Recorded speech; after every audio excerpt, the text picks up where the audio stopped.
चुनाव से पहले पानी से भरा खाल से शव बरामद होने पर इलाके में मचा हड़कंप। हावड़ा में डोमजुड़ विधानसभा क्षेत्र के निश्चिंदा ग्राम पंचायत के दीवान चौक इलाके में पानी भरे खाल से एक युवक का शव मिलने से हड़कंप मच गया।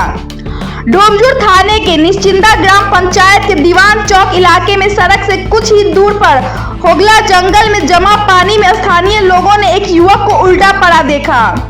वोटिंग से ठीक पहले इस मामले को लेकर हंगामा शुरू हो गया।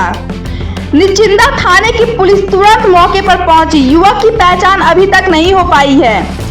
मौत का कारण भी साफ नहीं है, लेकिन युवक मेन रोड से करीब 50 मीटर दूर कैसे गया या कोई उसे ले जाकर मारकर छोड़ गया, इसकी जांच पुलिस कर रही है। এটা সাবুইপাড়া বসুগাড়ি গ্রাম পঞ্চায়েতের অন্তর্ভুক্ত একেবারে শেষ বর্ডার লাইন, পাশেই হচ্ছে নিশ্চিন্দা অঞ্চলের মধ্যে পড়ে।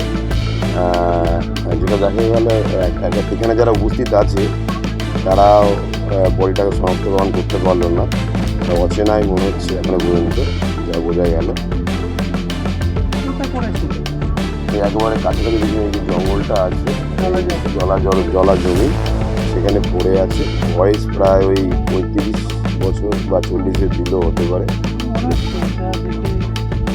এটা দেখে যা মনে হচ্ছে যে গায়ে কোনো রকম দাগ আঘাতের কোনো চিহ্ন নেই, বা হতে পারে নেশাগ্রস্ত কারণে হতে পারে। না, যাওয়া সম্ভব না, অনেকদিন যায়, জল এমন কিছু বেশি নেই, হাঁটু নিচে পর্যন্ত জল থাকে। আর এখানে সাধারণত জল থাকার কারণে মোটা একটা ঘাসের লেয়ার পড়ে গেছে।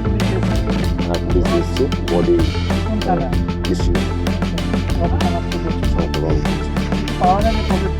খবর থেকে কিছু মেডিসিন পাওয়া গেল। তো যার ওটা পরবর্তীকালে মেডিসিনটা কী মেডিসিন আছে সেটা তদন্ত সাপেক্ষ ব্যাপার। সৌমেন্দ্র গান